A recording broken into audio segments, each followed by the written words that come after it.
Hello everybody, I am Evelil and I will tell you one story of a good viewing.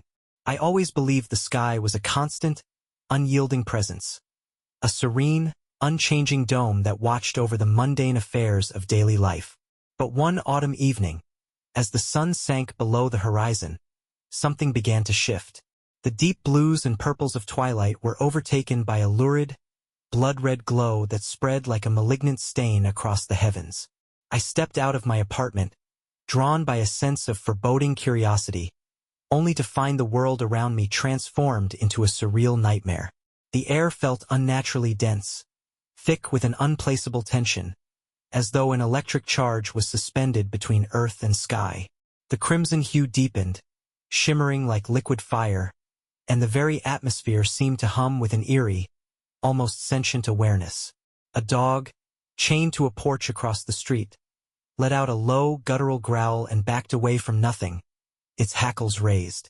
The streetlights flickered erratically, casting long, twitching shadows across the pavement. Then my phone buzzed.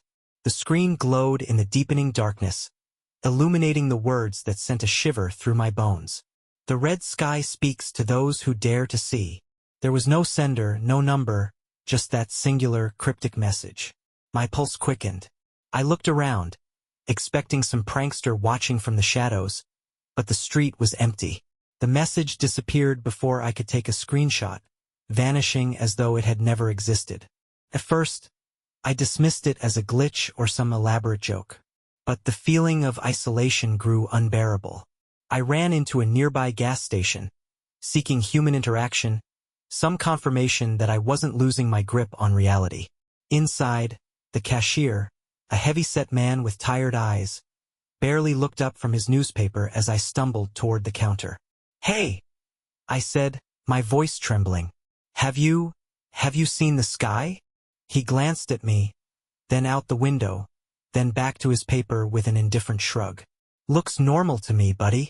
I turned to the only other customer, a woman browsing the refrigerated drinks, and gestured wildly toward the glass doors. "Tell me you see that." She gave me a wary glance before peering outside. A frown crossed her face, but then her expression smoothed into vague confusion. "See what?" My breath hitched. The sky was blazing red, undeniably, impossibly red, and yet no one else seemed to notice. I stumbled back outside, my head spinning. Every car, every person walking by, seemed oblivious to the shifting sky. Even the trees swayed as though caught in an unnatural wind I couldn't feel. The world was moving as it always had, and yet I was trapped in some horrible divergence from reality. As the night deepened, the unease curdled into outright terror. The red glow didn't fade with the setting sun. Instead, it intensified, as though the sky itself was bleeding. The streetlights finally gave up, plunging the world into a dim, otherworldly illumination, casting shadows that stretched unnaturally far. I saw something move in those shadows. Not people. Figures. Tall, gaunt figures that loomed just beyond my vision. They didn't walk so much as glide, their elongated limbs shifting at odd, unnatural angles. Whenever I turned to focus on them, they vanished, leaving behind only the echo of some unseen presence. I ran home, heart hammering. Every locked door, every drawn curtain, felt like a thin, meaningless barrier against whatever horror lurked outside. My apartment, once a place of comfort, now seemed to vibrate with an unseen force. The red light outside seeped through the blinds, bathing the walls in shifting hues of crimson. Then came the knock. 3 sharp, deliberate raps against my door. I froze, my breath catching in my throat. My phone buzzed again, vibrating violently against the table. I grabbed it, dreading what I might see. "Do not open the door." The text was from my own number. A cold sweat broke across my back. My pulse throbbed in my ears as I stepped toward the peephole, hesitating.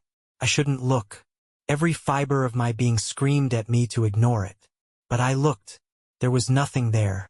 Nothing except the long, empty hallway stretching in both directions. I let out a shaky breath, stepping back. And then the door handle turned. I stumbled away, heart hammering against my ribs. The handle rattled violently, then stopped as suddenly as it had started. I clenched my fists, willing myself to breathe, to move, to do anything. I forced my shaking legs to carry me toward the door. I had to check. Slowly, cautiously, I pressed my ear against the wood. Silence. A silence so thick it felt like the world beyond the door no longer existed. Then, just as I was about to step away, a whisper slithered through the keyhole. "You see it, don't you?" I bolted backward, knocking over a chair. My body screamed at me to run, but there was nowhere to go. The walls of my apartment seemed to close in, warping under the sickly red light filtering through the windows. My phone buzzed again. Hands shaking, I lifted it to my face. "In the time of the red sky, truth is a curse." The same words were now scrawled on my walls. I hadn't written them. The realization sent a violent shudder through me. I backed away from the writing, the letters dripping as though freshly painted in something darker than ink. My chest tightened as a deep, unnatural hum filled the air, a sound that didn't come from any direction but rather seemed to vibrate from inside my own bones. Something was happening. The air in my apartment shifted, like the entire room had been sucked into some terrible, unseen vortex. The walls no longer felt solid. The floor beneath my feet rippled, making my stomach lurch. The red sky outside pulsed as if something on the other side was trying to push through. I had to get out. With no plan, no rational thought beyond escaping the crushing weight of the unknown, I grabbed my keys and yanked the door open. The hallway beyond was different. Stretched. The walls curved in unnatural angles, the floor dipping and twisting like a funhouse corridor designed by something that had only a vague understanding of human architecture. I took a step forward. The air felt thicker, pressing against my skin like unseen hands. A flickering light at the far end of the hall cast erratic shadows, and for the first time I saw them clearly. The figures. They stood in the distance, waiting. Their bodies were impossibly thin, with limbs that shouldn't bend that way. Their faces were blank, featureless voids.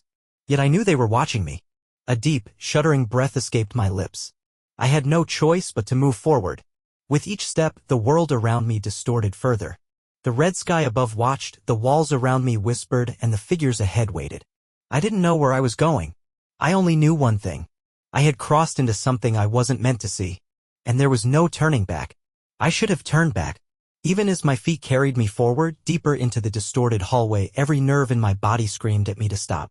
The red glow from the sky outside bled into the walls, casting sickly shifting patterns that almost looked like moving flesh. My breath came in shallow gasps, my pulse hammering so hard I could hear it in my ears. The hallway stretched and warped as though space itself was unraveling. Each step felt longer than the last, like I was walking into a dream or a nightmare I couldn't wake up from. The figures at the end of the corridor stood motionless, their elongated forms silhouetted against the flickering light. Their heads twitched in unison as if sensing my hesitation. A deep, guttural whisper filled the air. "He walks the path. He sees the sky. He hears the call." The sound slithered around me, inside me, reverberating through my bones. My knees nearly buckled. The figures shifted. They did not move like humans. Instead of stepping forward, they jerked, vanishing and reappearing a few feet closer. Their limbs twitched at wrong angles, as if their very existence defied the logic of this world. I spun on my heel, ready to flee, but the door to my apartment was gone. In its place, only a continuation of the endless, writhing hallway. A new message flashed on my phone. "Run." I didn't hesitate. I bolted down the corridor, past the flickering light, past the figures. As I passed them, a cold, sickening sensation washed over me like stepping through an unseen membrane.